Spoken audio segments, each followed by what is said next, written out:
நான் 2015 ஒரு சாலை விபத்தில் நான் மாட்டக்கூடிய ஒரு சூழ்நிலை. 2001 2015 வரை நான் எடுத்த எல்லா முயற்சிகளும் இழந்து போய் 2-3 அறுவை சிகிச்சைகள் தேவைப்படுகின்ற ஒரு நிலை. ஒரு ஊன்றுகோல் வைத்துத்தான் நடக்க வேண்டும் அப்படிங்கிற ஒரு நிலை.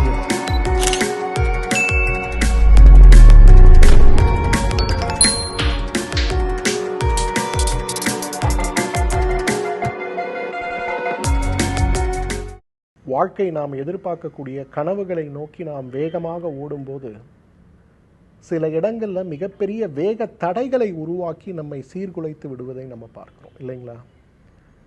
நானும் 2010 2015 வரையிலும் ரொம்ப வேகமான ஓட்டம், அசுர வளர்ச்சி, நிறைய பேருக்கு நல்ல விஷயத்தை உதவி செய்து கொண்டே இருந்தோம். ஆரோக்கியம் சார்ந்த விஷயங்களில் நிறைய விழிப்புணர்வை ஏற்படுத்திட்டு இருந்தோம். நான் 2015 ஒரு சாலை விபத்தில் நான் மாட்டக்கூடிய ஒரு சூழல் ஏற்பட்டது. கடுமையான சாலை விபத்து.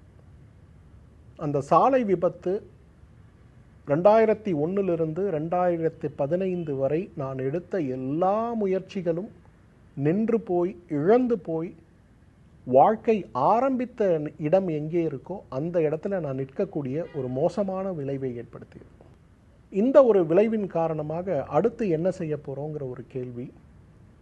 8 மாதம் படுக்கையில் இருக்க வேண்டிய ஒரு சூழல், 2-3 அறுவை சிகிச்சைகள் தேவைப்படுகின்ற ஒரு நிலை.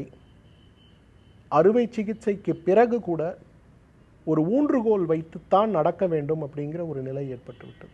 டிப்பிக்கலி ஸ்பீக்கிங், நடக்கணும்னா ஒரு கோல் வச்சு தான் நடக்கணும், இல்லைன்னா நடக்க முடியாது அப்படிங்கிற ஒரு நிலை ஏற்பட்டது 2015.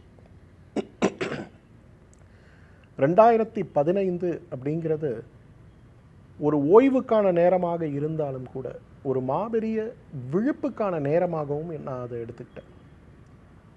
நிறைய குடும்ப சூழல்கள், ஆரம்பித்த கம்பெனி, ரொம்ப சக்ஸஸ்ஃபுல்லாக இருந்த கம்பெனி, என்னுடைய ப்ரெசன்ஸ் இல்லாததுனால, மற்ற பார்ட்னர்ஸோட கோஆப்ரேஷன் இல்லாததுனால அந்த கம்பெனியை மூட வேண்டிய ஒரு சூழல். நிறைய டாக்டர்ஸை ட்ரெயின் பண்ணியிருந்தேன் 8 வருஷத்தில். அவங்க அனைவருமே என்னை விட்டு பிரிந்து செல்லக்கூடிய ஒரு சூழல். ஒரு பிராண்டு 0ல் ஆரம்பித்து 100க்கு போய் உடனே 0க்கு வரக்கூடிய ஒரு சூழல் அப்படிங்கிறது 2015ஆம் ஆண்டு எனக்கு சொல்லிக் கொடுத்த பாடம். 8 மாத ஓய்வு. ஜனவரி மாதம் நடந்த விபத்து, ஆகஸ்ட் மாதம் வரை ஓய்வு தான். இந்த 8 மாதங்களில் 3 அறுவை சிகிச்சைகள், 3 இடங்களில் விதவிதமான அறுவை சிகிச்சைகள். ரெக்கவரி ஆகி ஒரு க்ரச்சஸோட, ஒரு வாக்கிங் ஸ்டிக்கோட நடக்க ஆரம்பித்த பிறகு 2015ஆம் ஆண்டு என்னுடைய ஆச்சாரியர் ஸ்ரீவர்மா அவர்களை நான் சந்தித்தேன். ஸ்ரீவர்மா குருகுல மருத்துவமனை 2008 மிகப்பெரிய அளவில் ஆயுர்வேத சேவை அளிக்கக்கூடிய மருத்துவ நிறுவனம்.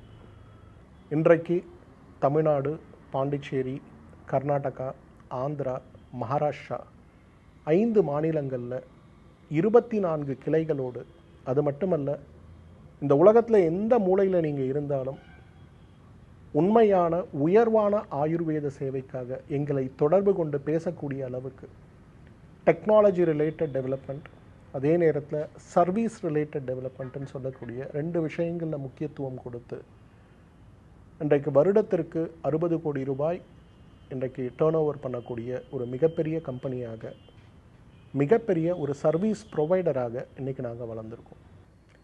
இந்த 24 வருடங்களில் நிறைய போராட்டங்கள், நிறைய தோல்விகள், நிறைய வெற்றிகள், நிறைய விருதுகள். ஜனாதிபதி விருது, தமிழ்நாட்டில் தமிழ்நாடு அரசுடைய விருது, கோவிட் காலங்களில் மிகப்பெரிய அளவு சேவை செய்ததுக்காக தமிழக அரசுடைய மிக உயரிய விருது.